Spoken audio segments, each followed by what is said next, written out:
අද අපි බලාපොරොත්තු වෙන ශ්‍රී ලංකාවේ ඉතිහාසය පිළිබඳව කතා කරන්න. ඒ සඳහා අපි සම්බන්ධ කරගත්ත ශාස්ත්‍රපති උපාධිධාරී KPD කරුණාරත්න මහත්මයා. ඊට අමතරව මම දැනගන්න ඔබතුමාගෙන් දැනගන්න කැමතියි ඔබතුමාගේ අධ්‍යාපන කොහොමද? මම KPD කරුණානායක. මම ප්‍රථම උපාධිධාරීවේ ශ්‍රී ලංකා රජරට විශ්වවිද්‍යාලයෙන් ඉතිහාසය හා පුරාවිද්‍යා විෂය සම්බන්ධයෙන් ඒ වගේම තමයි එතනින් එහාට ගිහිල්ලා 2013 වර්ෂයේදී මම ශාස්ත්‍රපති උපාධිය හදානවා ඉතිහාස විෂය යටතේ කැලණි විශ්වවිද්‍යාලයේ. මට දැනගන්න ඕනේ ඔබතුමාගෙන් ශ්‍රී ලංකාවේ ඉතිහාසය පිළිබඳව කොහොමද මේ හොඳට මේ දිනවල දැඩි මතයක් යනවා මේ ලංකාවේ බුදුහාමුදුරුවෝ ඉපදුනා කියලා. ඉතින් මේ සඳහා කොහොමද මේ පසුබිම සැකසුනේ? ඇත්තටම ලංකාවේ බුදු කෙනෙක් ඉපදුනාද කියන එක පිළිබඳව පළවෙනිම දේ කියන්න ඕනේ ඉතිහාසය කියන එක ඇතුලේ අපිට ඉතිහාසය කියන්නේ විද්‍යාත්මක විෂයක්. ඒකෙදී නිශ්චිත නිර්ණායක වලට සහ කරුණු කාරණා වලට අපි එළඹෙන්නේ ප්‍රධාන කරුණු කාරණා නැත්නම් විද්‍යාත්මක පදනමක් මත ඉඳලා. ඒ හින්දා අපිට නිශ්චිතව ලංකාවේ බුදුන් වහන්සේ ඉපදුනාද නැත්නම් ඉපදුන්නේ නැහැද්ද කියන කාරණය පිළිබඳව කතා කරනකොට ඒ සම්බන්ධව විද්‍යාත්මක සහ ඓතිහාසික අධ්‍යයනයක් කරලා ඒ කරුණු මත පදනම් වෙලා තමයි අපි අවසාන නිගමනට එළඹෙන්න ඕනේ.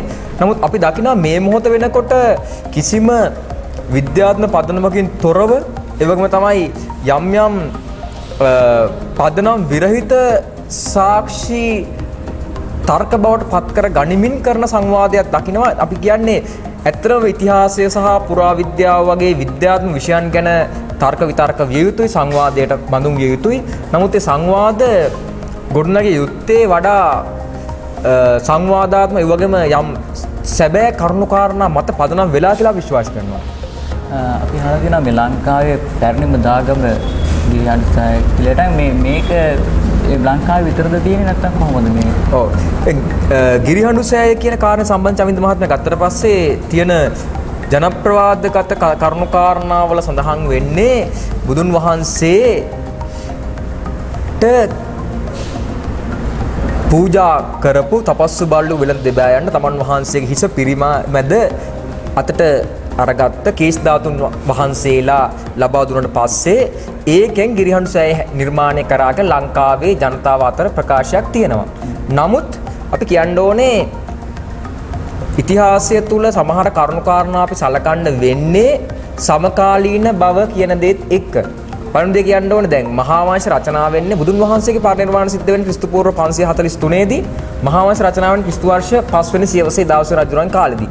එතකොට ගිරිහඬුසෑය සම්බන්ධ කතාපුවත් වෙන්නේ ඊට පස්සේ කාලෙකදී. නමුත් මහා වංශය තුල තියෙන සාක්ෂි සාධක වලට අනුව නම් ලංකාවේ පළවෙනි ස්තූපය බවට පත් වෙලා තියෙන තූපාරාමය.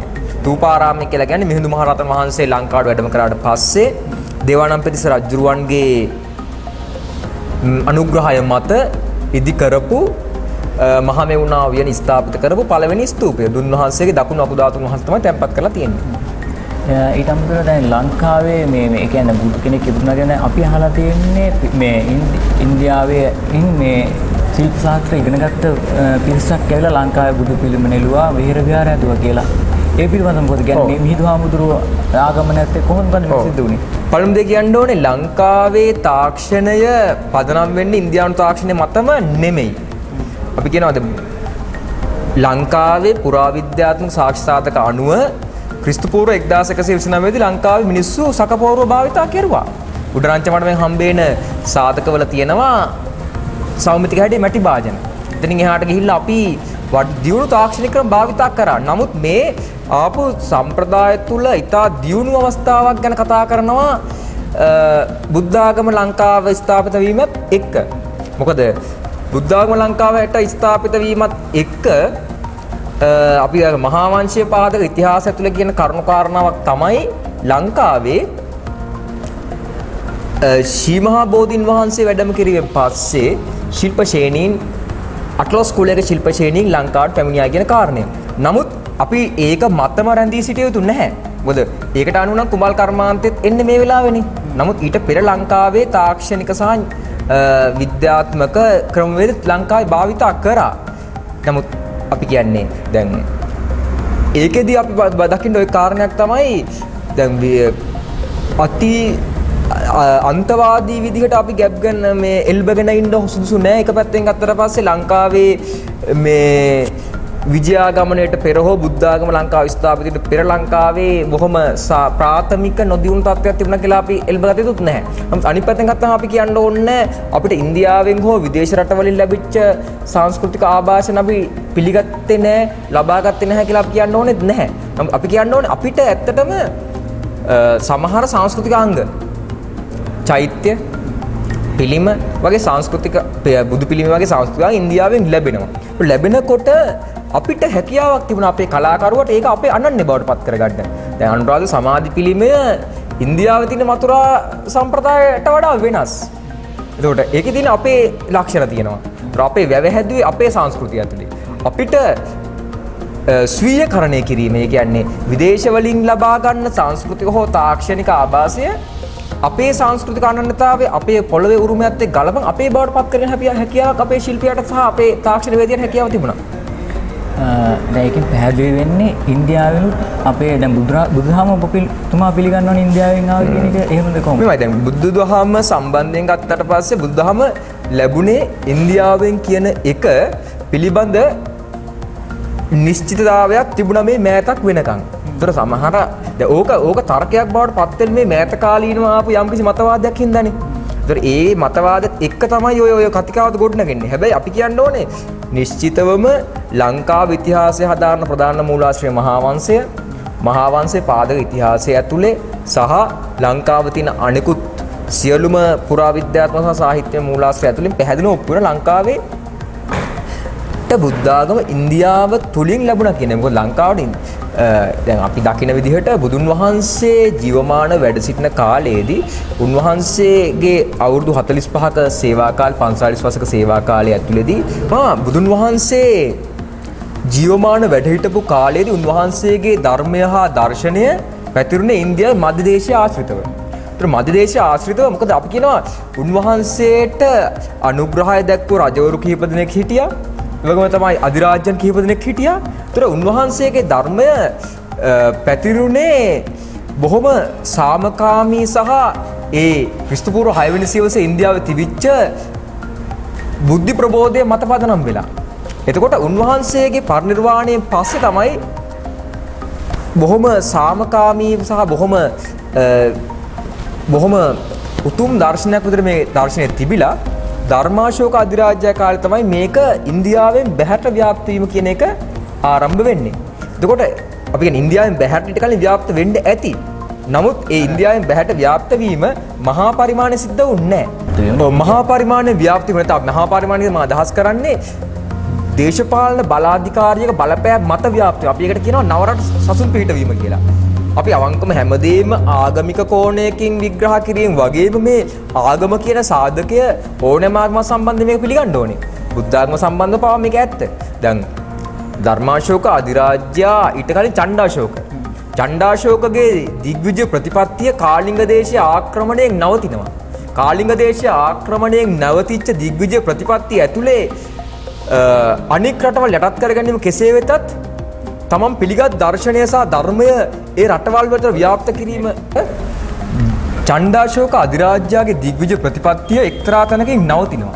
කාලිංග දේශීය ආක්‍රමණය කියලා කියන්නේ මහා විනාශකාරී යුද්ධයක්. ඒ විනාශකාරී යුද්ධයෙන් පස්සේ තමන්ගේ යුද්ධමය ප්‍රතිපත්තිය නවත්තපු අශෝක අධිරාජ්‍යය එතනින් පස්සේ හැරෙනවා වෙනස් පැත්තකට. ඒ තමයි ආගමික ව්‍යාප්ත කිරීම. හැබැයි ආගමික ව්‍යාප්ත කිරීම පළවෙනියෙන් පිළිගන්න ඕනේ බුද්ධාගම විතරක් නෙමෙයි අශෝක අනුග්‍රහය දක්වේ. බ්‍රාහ්මණ ශ්‍රමණ සියලු කණ්ඩායම් වලට අශෝක අධිරාජ්‍යයා තමන්ගේ අනුග්‍රහය දක්ව බවට සාධක තියෙනවා. අශෝක ඉන්දියාව තුළ ව්‍යාප්ත කරන්නේ බුද්ධාගම නෙමෙයි අශෝක ධර්මය. අශෝකට එක්තරා විදිහක අවශ්‍යතාවයක් තියෙන තමයි ශාස්ත්‍රවරයෙක් බවට පත්වීම කෙසේ වෙතත් දෙවියන් සහ මිනිසුන් අතර ආර්ධ දේවත්වයට පත්වීම. ධර්මාශෝක තමන් හඳුනාගන්නේ දේවානම් පියදස්සී අශෝක කියලා. අශෝකගේ ලිපිවල අශෝක දේවානම් පියදස්සී කියන තමන් හඳුන ගන්නවා. දේවානම් පියදස්සී කියන්නේ දෙවියන්ට ප්‍රිය දර්ශනයක් වූ අශෝක. එතකොට ඒ හරහා දැන් මේ උපක්‍රමය ගත්තට පස්සේ මේක එක්තරා විදිහකට රාජ්‍යත සංකල්පයක් නේ. රජු කියන්නේ තවත් එක මිනිහෙක් නෙමෙයි. ඔබ මම වගේ තවත් එක මිනිහෙක් නොවන රජු දෙවියන්ට ප්‍රිය දර්ශනයක් නැත්නම් දෙවියන්ගේ ආශිර්වාද හිමි වූ පුද්ගලයෙක් බවට රජුපත් වෙනවා. ඒතර මේ පරිසරය තමයි තමන්ගේ ආගම තමන් පිළිගත් ආගම ව්‍යාප්ත කිරීම අශෝක විසින් කරන්නේ. එතකොට රටවල් 9කට තමන්ගේ සසුන් පිහිටෙව්වා කියලා බුද්ධ දර්ශනය තුළ සඳහන් වෙනවා. ඒකෙදි එකක් තමයි අපේ රට. අන් තව කාරණයක් කියන්න ඕනේ ලංකාවේ තිස්ස රජු සහ ඉන්දියාවේ අශෝක අධිරාජ්‍ය අතර සම්බන්ධතාවයේදී තිස්ස ගැන මහාවංශ කියනවා මුටසීවට හිටපු පුතුන්ගේ වැඩිමල්ම කුමාරයා තිස්ස නෙමෙයි. නමුත් වැඩිමල් සොයුරන්ට වඩා පැනසර බවින් අධික හින්දා තමයි තිස්ස රජ වෙන්නේ. ඒ පැනසර බව කියන්නේ ප්‍රඥාවන්ත බවනේ. ඒ ප්‍රඥාවන්ත බව මොකක්ද කියලා අපි දන්නේ නැහැ. සමහර විට උපක්‍රමශීලීව තමන්ගේ සහෝදරවන්ට හිමි රාජ්‍යත්වය තමන්ට පැහැරගෙන රජ වුණා වෙන්න පුළුවන් තිස්ස. තිස්සට අනිත් පැත්තෙන් මහා නාග යුව රජුරෝ විසාම්බ දීලා මරන්න කරපු උත්සාහයෙන් පස්සේ එයා පැනලා ගිහිල්ලා එයා වෙනම රුහුණේ තමන්ගේ බලවාහනත් අරගෙන ගිහිල්ලා රාජ්‍ය පිටවලා තියෙනවා. තිස්සටත් රාජ්‍යත්වය හා සම්බන්ධ අර්බුදයක් තියෙනවා. තමන් ඉස්සරහා තියෙන අර්බුදයක් තියෙනවා. ඉතින් මේ ඔක්කොම එක තමයි තිස්සට රාජ්‍ය තහවුරු කරන අවශ්‍යතාවය සහ අනිත් පැත්තෙන් අශෝකගේ ආගමික ව්‍යාප්තිය එක පියවරක් විදිහට තමයි ලංකාවට බුද්ධ ආගම ලැබෙන්නේ. අපි පිළිගන්න ඕනේ ඒක උත්තරීතර ක්‍රියාවලියක්. සමහරු විග්‍රහ කරන්න පුළුවන් අපි මේ දේශපාලන හැඩහුරුකම විග්‍රහ කරනවා කියලා. නෑ ඇත්තටම මේක ඇතුලේ ලංකාවේ රාජ්‍යත්ව බලය විකාශනයේ සුවිශේෂම අවස්ථාවක් තමයි ලංකාවට බුද්ධහම ලැබීම කියන එක. ඊට පස්සේ බුදුදහම ලැබෙන්න කලින් වෙච්ච තව දෙයක් තිබුණා. තිස්ස රජු රජ වෙලා අභිෂේක ලැබලා හිටියේ. නමුත් අශෝක අධිරාජ්‍ය හමුවට ගිය දූත කණ්ඩායම ආපහු එනකොට අරිට්ඨ ඇමති ප්‍රමුඛ දූත කණ්ඩායම ආපහු එනකොට ලබා දෙන ආකෘතියක් තියෙනවා. ඒ ආකෘතිය අනුව ලංකා රාජ්‍ය සභාව ඉන්දියානු මෞර්ය රාජ සභාවේ ආකෘතියට ගොඩනගෙනවා. රජුරෝ දෙවනවර අභිෂේක ලබනවා. දෙවනවර අභිෂේක ලබන්නේ මෞර්ය සම්ප්‍රදාය අනුව. ඒතකොට ලංකාවේ දේශපාලන තන්ත්‍රය මෞර්ය හැඩහුරුකම අරගන්නවා. ඊට පස්සේ තමයි ලංකාවට බුද්ධහම ලැබෙන්නේ.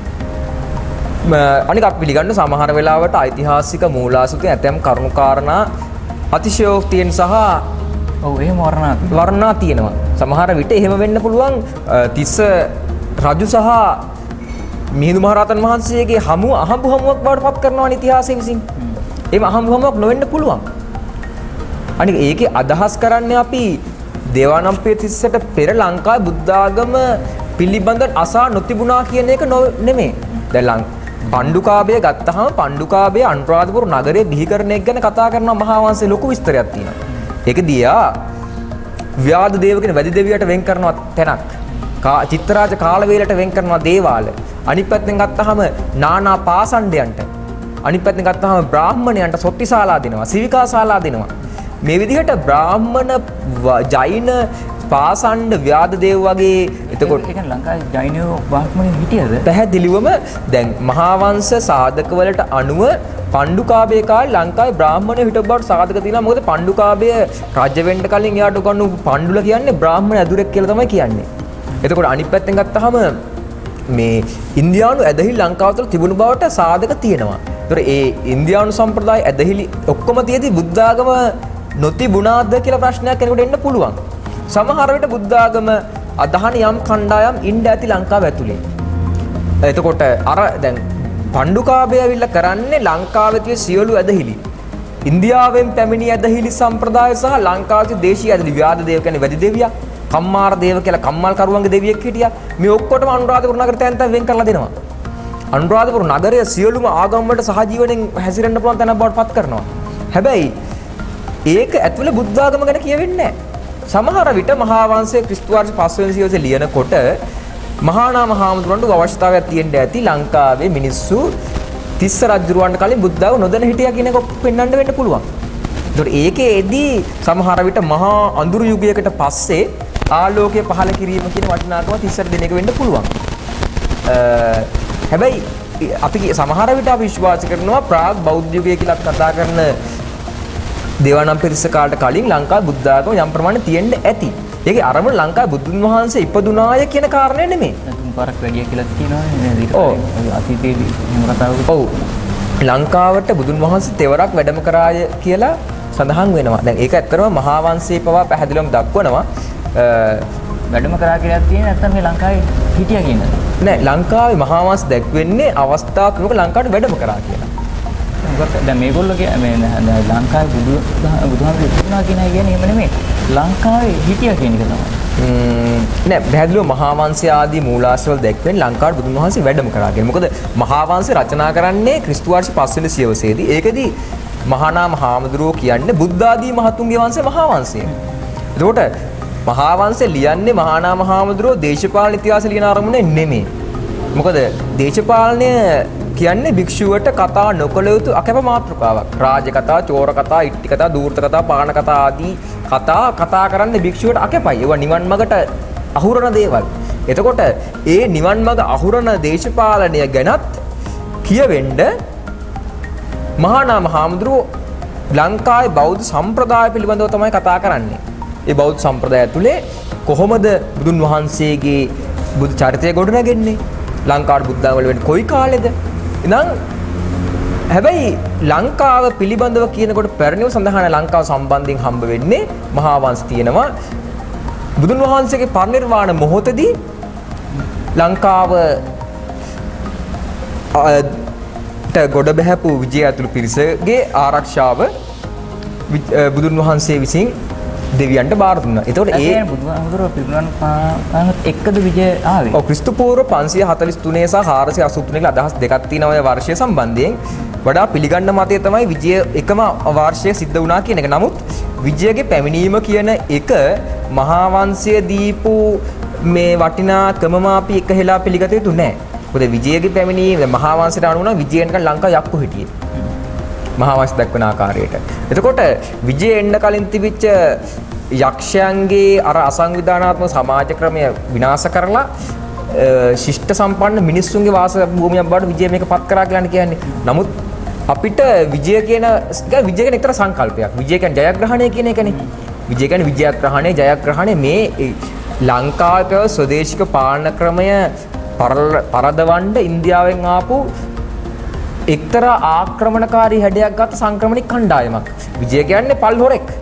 විජය ඉන්දියාවේ ලාට රටේ පල් හොරෙක් හින්දා තමයි පිටුවහල් කරන්නේ. හිසින් අඩක් සහ රැවුලෙන් අඩක් මුඩු කරලා ඔහු සහ ඔහුගේ 700 පිරිස පිටුවහල් කරනවා. එතකොට විජය ඇතුළු පිරිස ලංකාවට එනවා කියලා කියන්නේ ලංකාවේ පැවති රාජ්‍යත්වය ඔවුන් විසින් පැහැරගත්ත වෙන්න පුළුවන් කූට උපක්‍රම විදිහට තමන්ගේ හිටපු කුවේණිය කියන ලංකාවේ රාජ්‍යත්වය හා සම්බන්ධ කුමරිය සම්බන්ධ කර ගැනීම ගත්ත වෙන්න පුළුවන්. ඒතර හැබැයි ඒක ඇතුලේ අපිට විජය පාදකව තියෙන මහා වංශ ඉතිහාසය ගැන යම් සැකසංකා සහ ගැටලු තියෙනවා. මොකද ලංකාවේ අවුරුදු 125000ක් දක්වා දිවෙන ඉතිහාසයක් තියෙනවා. 125000ක් දක්වා දිවෙන ඉතිහාසයක් ලංකාවේ තියෙනවා. දැන් මෑතකදී කරපු පාහිජෙන්ගල පර්යේෂණ හෙළිදරව් වෙනවා ලංකාවේ තමයි අප්‍රිකාවට පස්සේ ලෝකේ පළමු වරට දුනු ඉතල භාවිතා කරපු සංස්කෘතියක් තිබුණේ කියලා. ඉතින් ලංකාවේ දියුණු සංස්කෘතික ලක්ෂණ තිබුණා. ඒ දියුණු සංස්කෘතිය සුවිශේෂී අවස්ථාවක් තමයි ස්වදේශීය සංස්කෘතියට ආපු ඉන්දියානු මැදිහත්කරණය. ඉන්දියානු මැදිහත් වීමේදී පළවෙනි ඉන්දියානු මැදිහත් වීම කියලා අපි හඳුනාගන්නේ විජය ඇතුළු කණ්ඩායම ලංකාවට පැමිණීම. ඊට පෙරත් ලංකාව සහ ඉන්දියාව අතර සම්බන්ධතා තිබුණු බවට සාධක තියෙනවා. ඔය මේ දඹුල්ල කිට්ටු ඉබ්බන් කටුව කියන ස්ථානයෙන් හම්බෙනවා මහා ශිලා සුසාන. මෙතන තියෙනවා කානීලියන් සහ ඇගේට් කියන පාෂාණ වලින් කරපු මාලයක් හම්බෙනවා. කියන්නේ එක්තරා ප්‍රභූවරයෙක් මිය ගියාට පස්සේ ඔහුගේ ශරීරය ඇටකටු පුච්චලා මැටි බරණියක තැම්පත් කරලා ඒකත් එක්ක තමන් භාවිතා කරපු දේ දාලා තිනවා. මෙතනින් මේ හම්බෙන මේ තියෙන මැටි ඔරුවත් එක්ක තියෙන මේ කානීලියන් සහ ඇගේට් කියන පාෂාණ වලින් කරපු මාලෙත් තියෙන කානීලියන් ඇගේට් ලංකාවේ නැහැ. මෙතන ඉන්දියාවේ. ඉන්දියාවත් එක්ක අපි යම් ගනුදෙනුවක් කරලා තිනවා. ඒක දියුණු මට්ටමක වෙනද ගනුදෙනුවක්. ඉතින් අපි ඉන්දියාවත් එක්ක ගනුදෙනු කරා. විජය කියන්නේ එක්තරා ආක්‍රමණිකයෙක්. තමයි ඒ කියන්නේ විජය කියන්නේ ඒ කියන්නේ ඉන්දියාවේ හිටපු හොරෙක්. පැහැදිලිව පල් හොරෙක්.